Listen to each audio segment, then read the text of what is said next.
Ian and Larissa asked me to read a couple of quotes from a man named John Piper, who's a well-known Bible teacher, and he talks about marriage and how this mystery refers to Christ and the church. And he says this: marriage is not mainly about prospering economically. It is mainly about displaying the covenant-keeping love between Christ and his church. He says, knowing Christ is more important than making a living. Treasuring Christ is more important than bearing children. Either way, it is short. It may have many bright days, or it may be covered with clouds.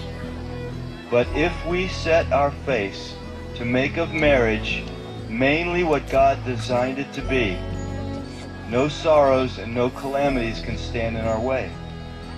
Every one of them will be not an obstacle to success, but a way to succeed.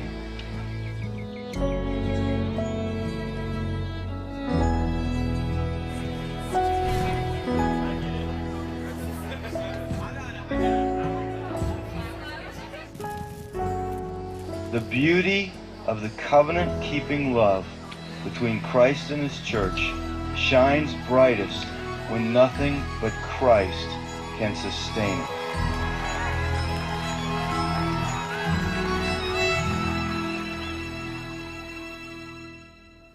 Ian and I first met in 2005 at college and had a blast for 10 months getting to know each other. And I was looking through and I found one of my favorite pictures, which I think was actually taken right before his accident. He set up a camera on his tripod, and it's just a classic Ian face that to me sums up who he is. We'd been dating for 10 months and he was working an extra job for his dad, and he was on his way to work near Pittsburgh. And we got a phone call that he had been in an accident, and we didn't know if it was when he got to work or on his way. And so we got down to Pittsburgh, and I was just praying the whole time in the car that it wouldn't be his brain. After being at the hospital for a few hours, we found out that it was, and he had been in brain surgery for a few hours and had suffered a traumatic brain injury. God totally spared his life. One night he was failing 4 out of 5 brain activity tests, and the next morning he was doing well and his brain was starting to respond again.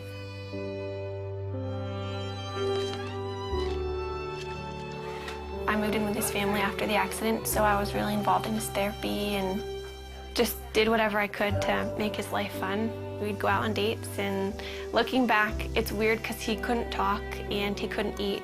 So we probably looked like complete weirdos being on dates, but we had a blast, and I just talked to him all the time.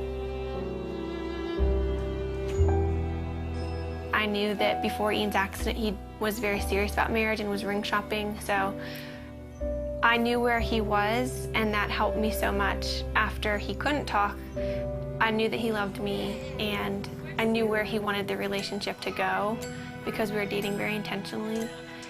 We just prayed that marriage would someday happen and watched all of our friends get married and start having families. That was challenging, but we just tried to hold out hope that that would be us someday.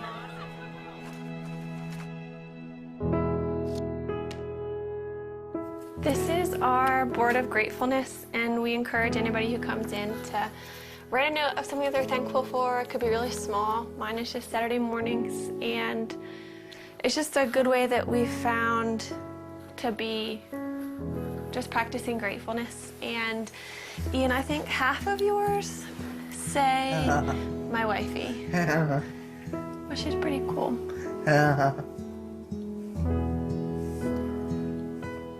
We decided that we couldn't really consider marriage as an option until Ian was able to communicate. But if he could communicate with me, then we could have a marriage, knowing it would be really different.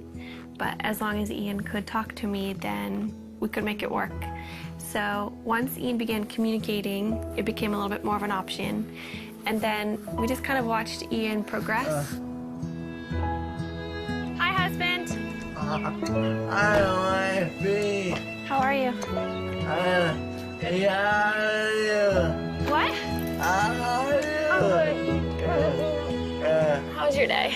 Yes. A conversation I had with his dad, it was one of those conversations where I realized this could happen. Then that August, his dad was diagnosed with brain cancer.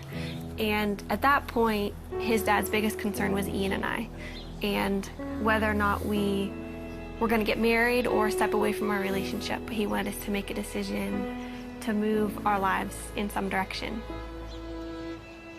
He passed away before he was able to see us get engaged, but that was a huge impetus in why we started to pursue engagement.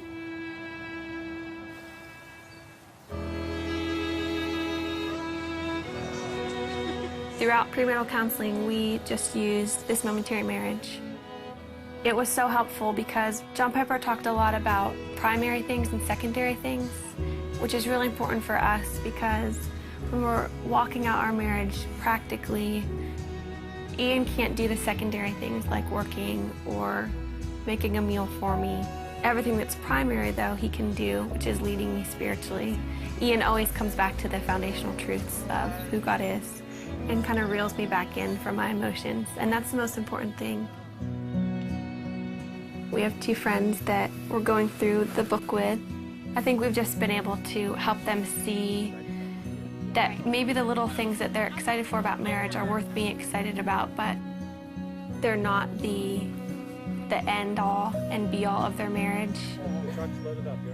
But we also have so much to learn, and we're learning from them and things that they share because our relationships are different and we can glean different things from each other.